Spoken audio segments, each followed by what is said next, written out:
Hi, everybody. My name is Leslie L. Harrington, and I am a yoga instructor and health coach. And I am excited to be here with Monica Page Subia. She is a fellow yoga instructor, but also a kirtan artist.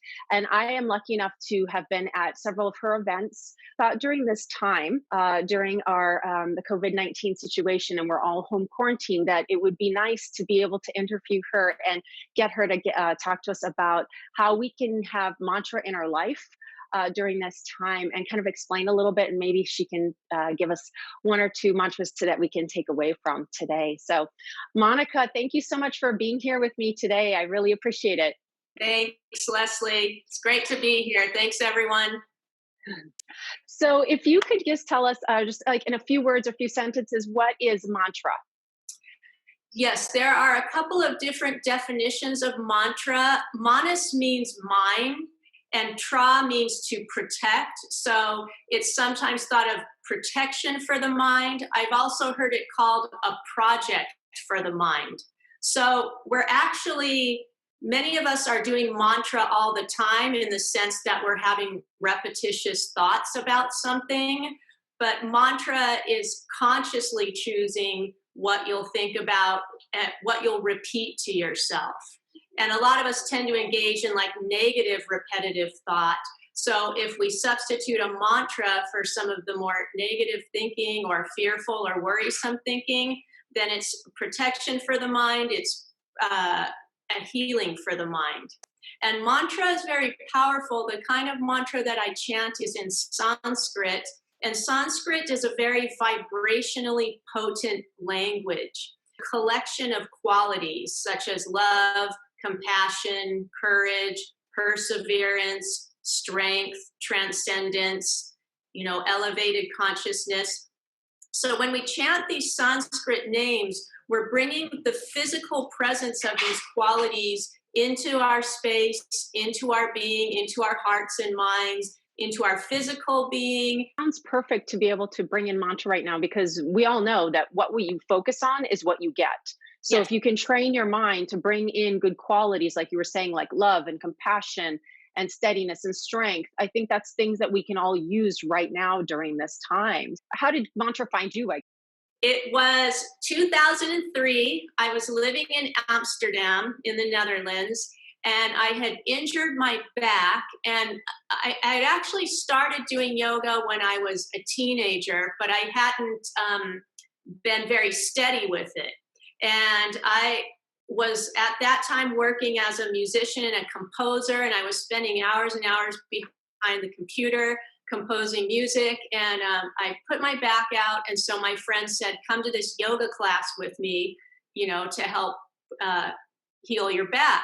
So until that time, I mostly did home practice. So I went to this class with my friend, and the teacher was playing this music. And of course, as a musician, I'm like, what is this music? And it was just crazy. And the class was amazing. And as I listened to the music, it was just taking me into these other realms. And this teacher was playing chants by Krishna Das, by Jai Uttal, Donna Delori, Wah, and these are all well-known kirtan artists. And so I just fell in love with the music, and she took me to the actual studio Svaha Yoga Shala in Amsterdam, and that's where I learned all about bhakti and kirtan. It was just amazing, and I was just in it 100% from the get-go. Now, I've been to some of your kirtans. Would you tell people out there who are watching maybe what a kirtan really is, and what they might experience if they go to a kirtan? Yes, a kirtan is call and response chanting, and we do it a lot in the West. What we're doing now with kirtan is we're taking the traditional Sanskrit chants and we're putting them to more westernized melody. And so it's actually a lot of singing. But the very important thing about kirtan is that you don't have to be able to sing to come to kirtan. Any kind of voice is welcome, any kind of mood. It's an all-inclusive, child-friendly, anyone can do it. And we just sit, and it's me and my musician colleagues, and we make a little sort of band. And we play these chants and we just repeat the names of the divine beings and the divine qualities over and over again. So you'll have a chant that usually goes on around 10 minutes, sometimes 15 minutes. And that repetition just does something. The alchemists say through repetition, the magic is forced to rise. So the repetition, it's maybe a little bit trance-like, but we're creating this room full of vibration that's changing us. I've actually been experiments done with plants, and there was an experiment done where they measured the sound frequency of a sick plant cell and a sound frequency of a healthy plant cell. And they took the sound frequency of the healthy plant cell and they played it to the sick plant, and that frequency healed the plant. So there is, scientific evidence by changing the frequency of something, you can heal something. And that's what we're doing at Kirtan. But after every chant, we come down into silence so we can just sort of simmer and meditate in that space, in that energy, and really let that energy permeate our being. So I'm sure for some people it's very woo-woo and out there. And, the funny thing about Kirtan is people love it, or they kind of are like, oh, wow, I don't get that at all.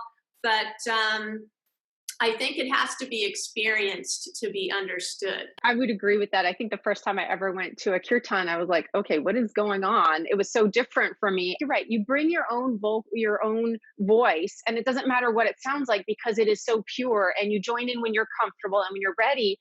And for me, it's almost like when you said it's like 10 or 15 minutes for one chant, that time seems to disappear. And in a way, it's a vocal meditation for me, because what you're saying, everything is energy, everything is vibrating. So now we're creating this beautiful vibration. So then that resonates through our body. And how could we not all be in harmony after that? Or at least it feels that way. You're offering online options for Kirtan now? Yes, yeah. I have a little workshop I'm doing every Monday, and people can still come to that. It's a come and go as you like thing. And in that workshop, we do a little asana, we chant, we do pranayama, we talk about yoga philosophy, and we just kind of share where we're at.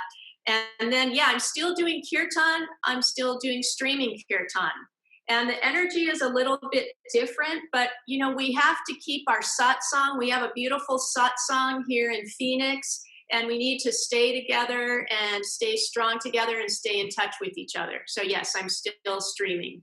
Yeah, it's a way to keep that community together, even though we're all kind of self-isolating or staying home.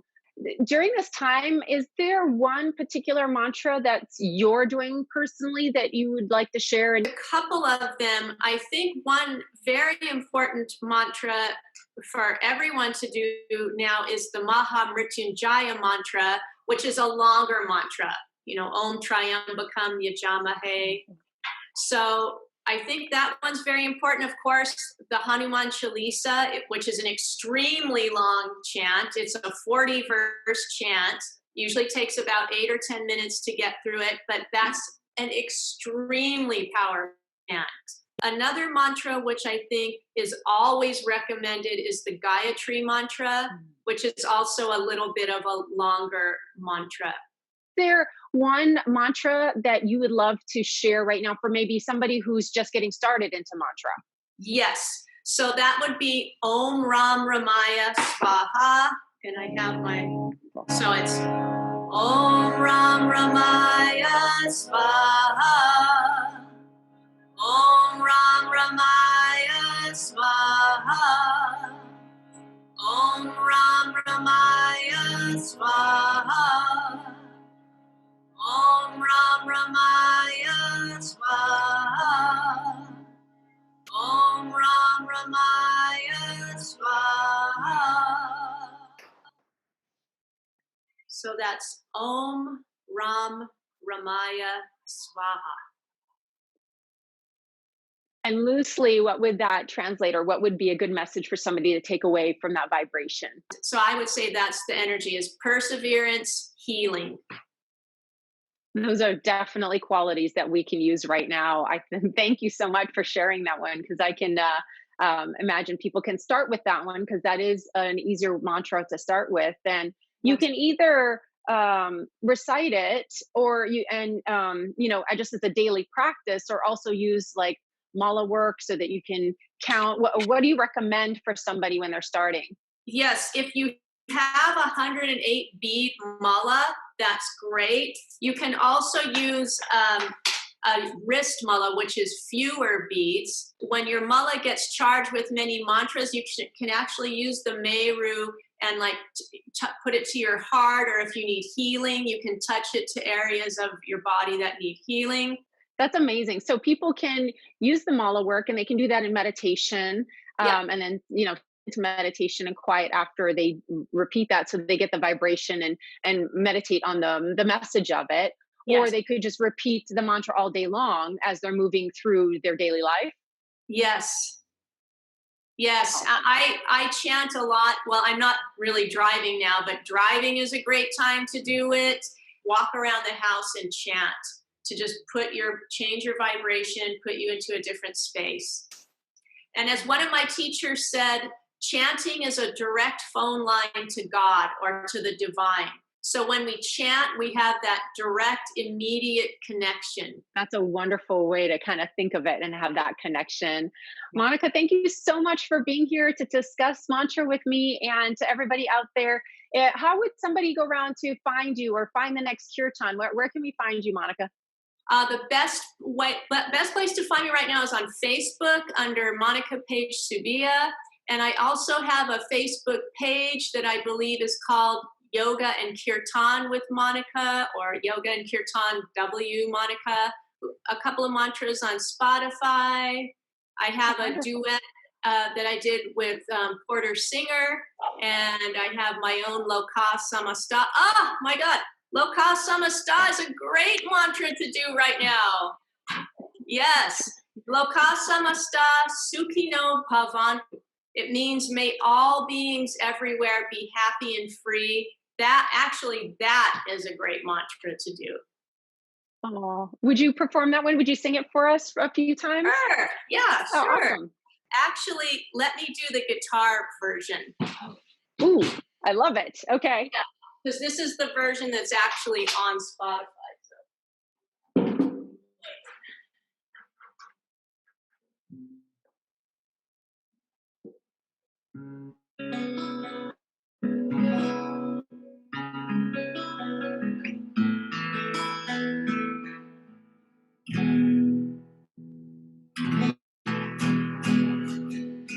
Loka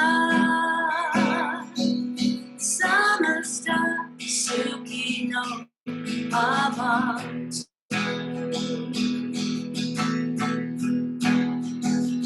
Loka Samasta Sukhino Bhavantu.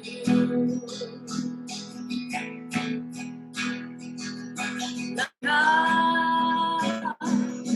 Samasta Sukhino Bhavantu.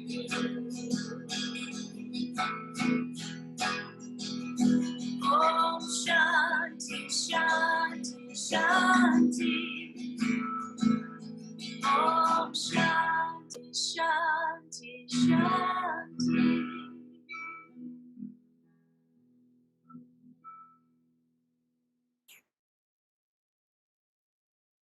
Wow.